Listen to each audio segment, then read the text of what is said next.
you find out that, okay, that was probably just a clickbait title. Matthew Perry actually probably owned quite a bit more than $1.5 million. And I got this article about Matthew Perry and Matthew Perry's estate. Matthew Perry died on October 28th, 2023. And according to the article, apparently he died of a drowning, and that drowning may have been related. There was an autopsy that was done, and apparently he had some ketamine in his system. And the article goes on to say that Matthew Perry had dealt with some alcohol and drug issues for quite some time. And in fact, his family has launched a foundation called the Matthew Perry Foundation. In fact, a quote from the article says, "The Matthew Perry Foundation is the realization of Matthew's enduring commitment to helping others struggling with the disease of addiction." And the mission statement reads, "It will honor his legacy and be guided by his own words and experiences and driven by his passion for making a difference in as many lives as possible." So there is, I guess, sort of a silver lining to Matthew Perry's death, I guess, in that way, is that there's this great foundation that's being created. But really, the clickbait fashion of this article, the title states that why Matthew Perry only had $1.5 million in the bank at the time of his death. I guess people thought that, a famous, well-to-do actor probably had a lot more money than $1.5 million. So to grab your attention, they're saying, why did he only have, $1.5 million in his account? Matthew Perry's will and estate has gone through probate court in California, and a lot of the probate court documents are public records. So the journalists and the public can see what is being filed there. And according to those documents, Matthew Perry left just $1.5 million in his personal bank account, which I guess might be shocking.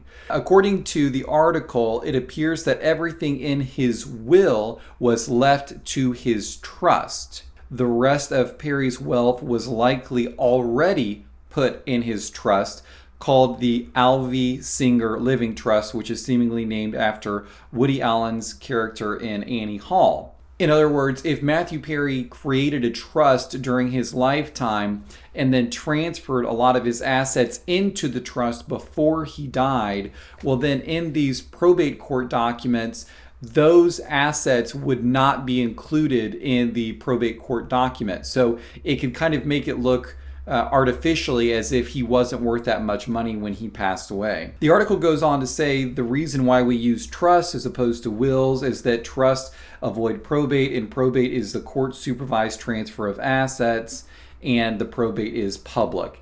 And I'll say that is true. A lot of our clients, not just celebrities, because we have so many celebrity clients here, but a lot of our clients are interested in transferring assets into trusts that we create for them so that probate can be avoided, because like the article says, at least here in Texas, when you die, your will is public record. So if you don't want people seeing what your will says and the true value of everything you own and all of that, then you want to avoid probate by putting everything into a trust before you die. If you have a probate that's required for any assets that weren't in trust, then there will be an inventory of all of your assets.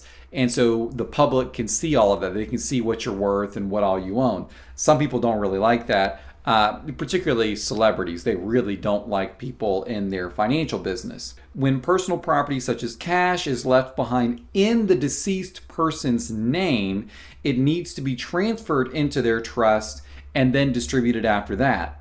So we're talking about after he passed away, the will takes whatever wasn't in the trust and puts it into the trust. By the way, estate planning attorneys have a nickname for that style of will. We call them pour-over wills, because they take whatever wasn't in your trust and pour it over into the trust. So it looks like Matthew Perry had a pour-over will, and then he transferred that remaining account into the trust. The actual dollar figure was $1,596,914, which was really just the contents of Matthew Perry's personal bank account. You know, what's interesting here is not only that there was that little account, it was the fact that he didn't put that account into the trust before he passed away. And, you know, according to the article, it really seems like that was probably just a mistake. That Matthew Perry probably did transfer all of his real estate and his more sizable holdings into the trust before he passed away. And this little $1.5 million account was probably just a whoopsie daisy. He probably should have put it into the trust before he passed away, and he just missed it. It just slipped through the cracks, and that's why his family had to go through and do the probate to pour over into the trust. Now, I'll tell you, that actually is somewhat common. You know, we have a lot of clients who create trusts for the purpose of avoiding probate, but sometimes the client, particularly if they're not doing well mentally or physically, you know, things like that slip through the cracks, and there might be an account or a policy or something that doesn't get put into the trust before the person passes away. And so then we have to do a probate of that pour over will, where just that loose end can be transferred into the trust post death. And in fact, that's why we have the pour over will, because it's a much bigger nightmare if you don't have that pour over will. Because basically, then you fall into what we call, if you don't have a will, the state has one for you. So it's not going to go into your trust if you don't have that pour over will. Bureaucrats have decided your estate should go when you pass away. The politicians get to decide where your assets go if you don't have a pour over will to put it into the trust.